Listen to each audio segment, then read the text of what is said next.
What's up, everybody? Gavin here with NBA Real Talk, and today we're going to talk about one of the most unfortunate events to happen in recent memory, the passing of Kobe Bryant.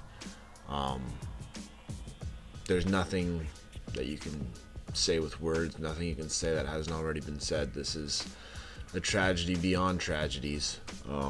Kobe, his daughter, and 7 other people unfortunately have passed away in a helicopter accident. Really hope you're not finding this out from me first. And all I can really talk about is why this is significant in my life. I'm definitely one of those people who really thinks it's important not to over idolize your celebrities or feel too attached to people you never met, but Kobe Bryant was genuinely a mentor in my life, as he was in a lot of people's lives. I can basically draw so much of what I believe to be true and what I believe about who people really are and what they can become. I derive so much of that from what I learned from Kobe. Brief history. I grew up at the end of the Jordan era. I did see Jordan play. I knew he was the greatest. But I saw Kobe in his prime. And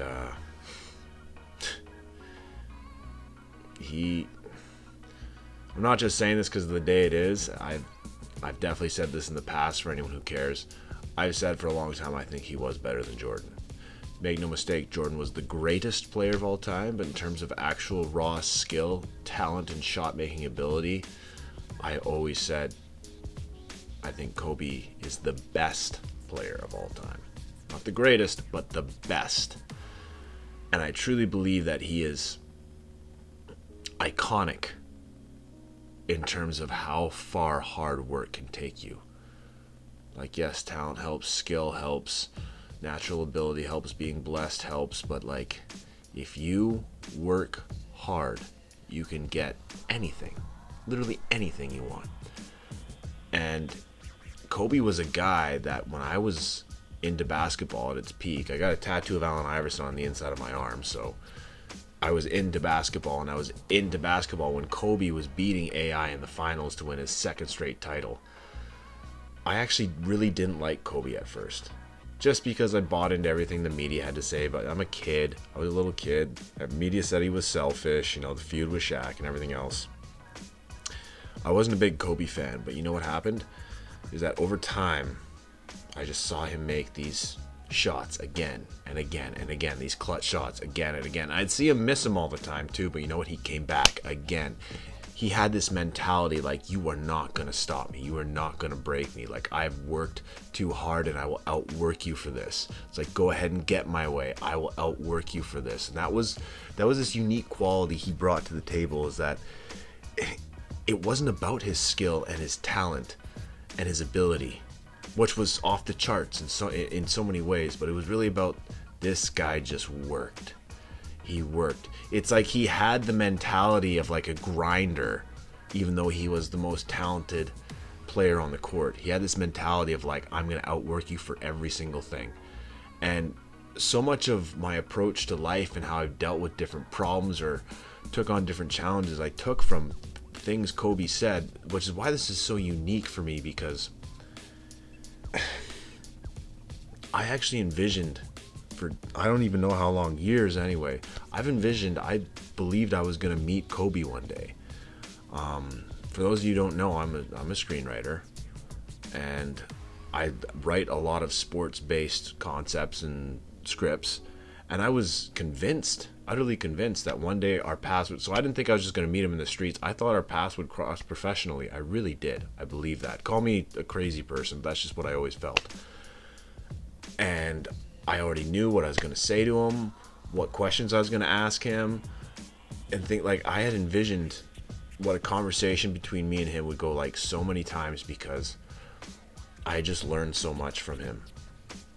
So I'm in some kind of weird place that's beyond sadness, because you feel sadness and you feel like remorse and regrets about you have those second thoughts about your last moments with the people you love that pass away. But for me, this is like someone who without him ever saying a word directly to me, who I've looked to for advice and guidance. What he's done transcends the game of basketball. I mean, I've got all his shoes right here. I've got a shelf full of his shoes. He's just, I got this figure here. This one, you can't see Kobe.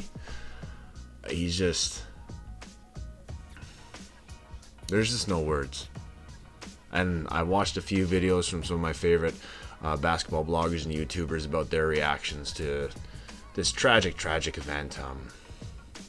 The rumors were just flying for a minute there, like when it first happened, that all his daughters were on the plane, on the helicopter and stuff like that. There's nothing remotely, there's no light to be shined on this situation or anything. It's just, I hope that everything can come out with clarity, and there's just not a lot of, man, there's just, it's so eerie to me too that this happened the day after LeBron, like, I'm not gonna, obviously you wouldn't say it's fitting, but I don't know how to explain it. Just the day after LeBron passes him on the all-time scoring list, Kobe dies. Like, there's this part of me that like I picked the Raptors Clippers to make the finals this year. I picked the Clippers to win the NBA championship. This happening,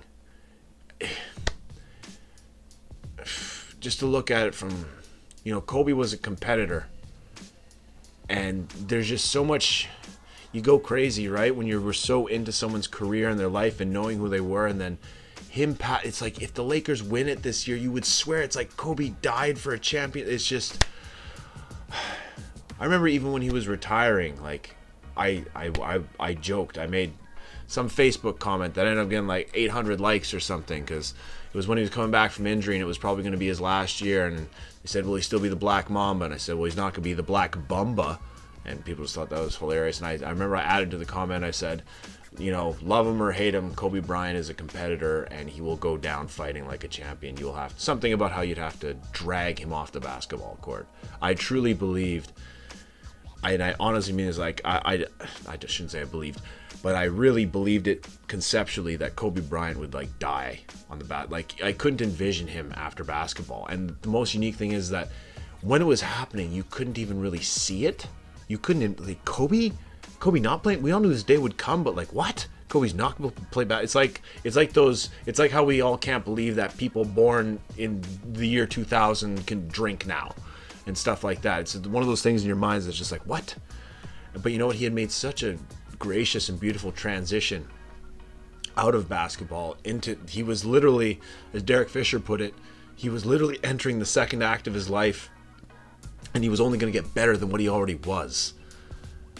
And I feel like the same way I felt about him having to be like, he would have to die and be dragged off a basketball court. I feel like he was just, that's why the best are always taken in their prime. I had my best friend, he passed away a couple of years ago, and they take him right in the heart, right when things couldn't be going any better. And that's just the way it goes. And it's a very unique circumstance to be in. I've said this, the impact this is having on me, I feel like Kobe Bryant was my Bruce Lee.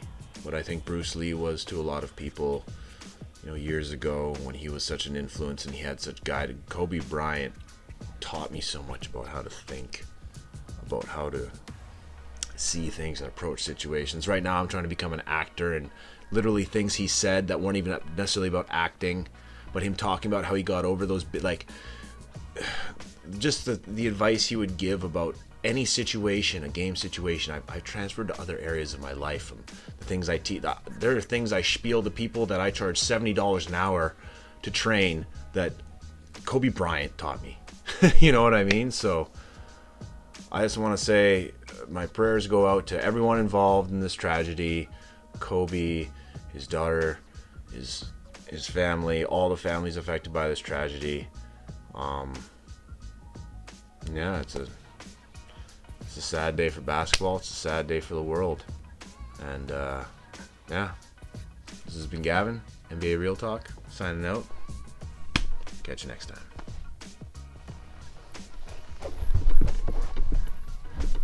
Kobe.